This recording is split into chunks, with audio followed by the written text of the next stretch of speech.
Today we'll be talking about things that we don't do in our homeschool. Today's video is actually a collaboration and it's hosted by Davene over at Calm in the Chaos Homeschool and Shauna with Homegrown Homeschool.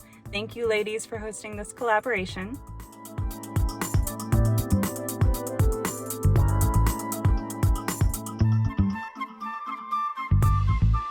Before we go any further, don't forget to give this video a thumbs up, hit the subscribe button and the bell for notifications. That way you don't miss out every time I post a new video. Hey guys, welcome back to Regular Secular Mama. I have been trying to film this video for like a week now and I just haven't had the time. So I thought I would go ahead and film this now while my son is in his tennis lesson. So I'm just sitting in my truck waiting.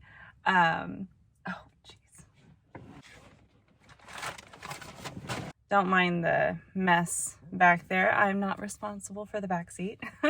So I feel like our homeschool is pretty typical. We used to live very rural, so we kind of stuck to our home a lot. We didn't go to a whole lot of places just because it took so long to get there. Now we live in Florida and we are a little closer to things, so we're slowly getting used to getting out and doing a little bit more outside the house, but mostly we stick to home. So regardless, whether we were in Texas or Florida, one thing that we don't do is co-ops. Not because I don't like the idea of co-ops. I would love to put my kids into a class that is taught by somebody else, and maybe I go in and teach something. I think that sounds like a really fun idea, but I have yet to find a co-op that is not faith-based. Sorry, I'm right next to a small airport. Even a neutral co-op, something that's faith neutral might be okay, but I haven't found that. Any co-ops I found have been faith-based. As you can probably tell from the name of my channel, we are secular homeschoolers. We are not a religious family at all. We don't have any religious beliefs, and that's not something that I'm willing to, I guess, compromise on. We probably could join a co-op, and maybe there would be a class or two that would not have any faith bias, I guess you would say, or religious bias. But I'm just not willing to, I guess, do the work to try to vet classes, and it's not something I want to compromise on. So co-ops are something that we don't do. I have toyed with the idea of starting a secular co-op. I think that would be really cool. It just requires a lot of work. It would be a big commitment and a lot of time. So it's something that I have to really, reflect on and see how that would work. Another thing that we don't do is we don't unschool. I know this is a really big buzzword right now in the homeschooling community. Unschooling is all the rage, and I know there are different levels of unschooling. It's just not something that really works well for our family. We do have a lot of unstructured time. So we spend time on our schoolwork, we spend time on our studies, and then the kids have a lot of free time and they spend that doing things that they are passionate about and they have interest in. Now, I facilitate that interest wherever I can, but I don't feel like that their unstructured time and the things that they're interested in and the things they're motivated to do on their own translate very well into what I consider a well-rounded education. Maybe we could figure out a way to make that work and to tie in different things, but especially as they get older, I think that it just doesn't really work for us, the whole unschooling approach. So that is not something that we do. Like I said, though, they have a lot of time to follow their interests. Of course, it is something that works well for some families, and more power to you. I think it's so beautiful, and I wish that it worked for us, but it doesn't. We also, as a family, have a hard time staying focused on things and following through on things and staying motivated. So it works better for us to have a little bit more structured approach, a little bit more of a plan in place for what's going to happen next. And that's just what works for us. Another thing that a lot of homeschool families work into their day, and we don't we don't do, or it's not really considered part of our homeschool, and that is nature stuff. So nature studies, or going out in nature and taking a nature journal with us, anything like that, we don't really do as part of our homeschool. I think the reason why we don't really do nature studies per se is that we are surrounded by nature. We live in an RV park, and it's an RV park that is kind of set in the woods, I guess. It's got lots of nature trails in between, you know, the sides of the park. It's very pretty, lots of trees. We go on hikes sometimes.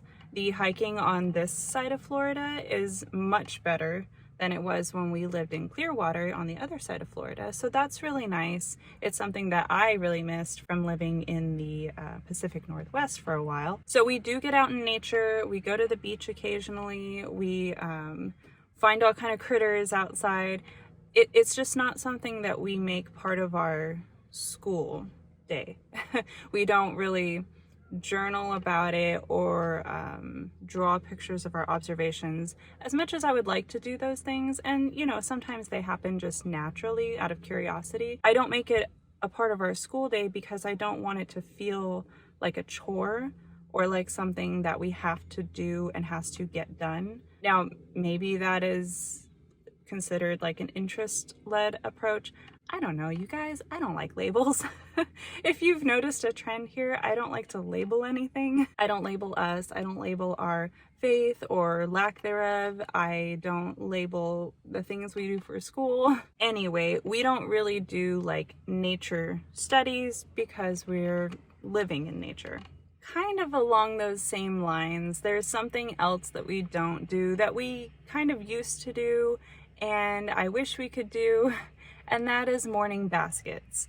So we used to start our day. In fact, I have a day in the life video from, I believe it was last fall, that you can go check out. We did start our days with a morning read aloud from whatever literature book we were in, and we usually followed that up with our history studies, which involved a lot of reading aloud, and we would tie in things like poetry and memorization, and that was all what I would consider, I guess, like a morning basket type of a situation.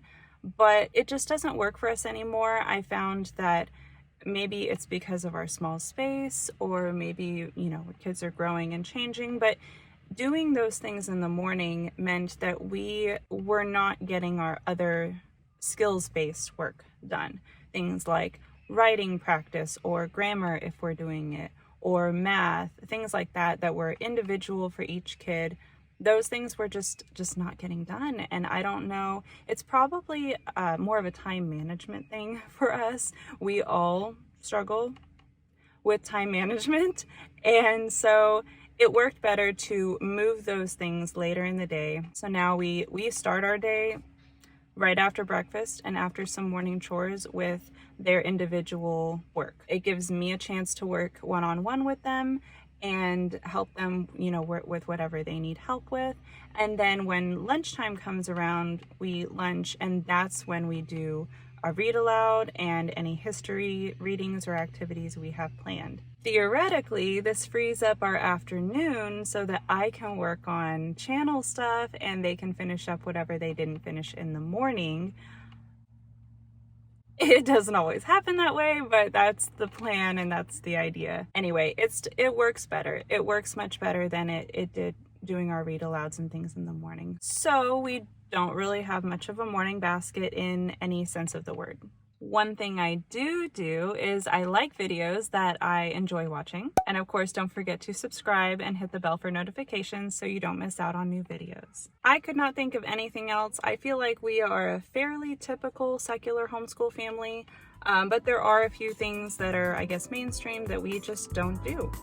You can find the link to the playlist where all the other mamas are sharing how they do things just a little bit differently down in my description below or up here at this link. And as always, thank you so much for watching. I'll see you next time. Bye!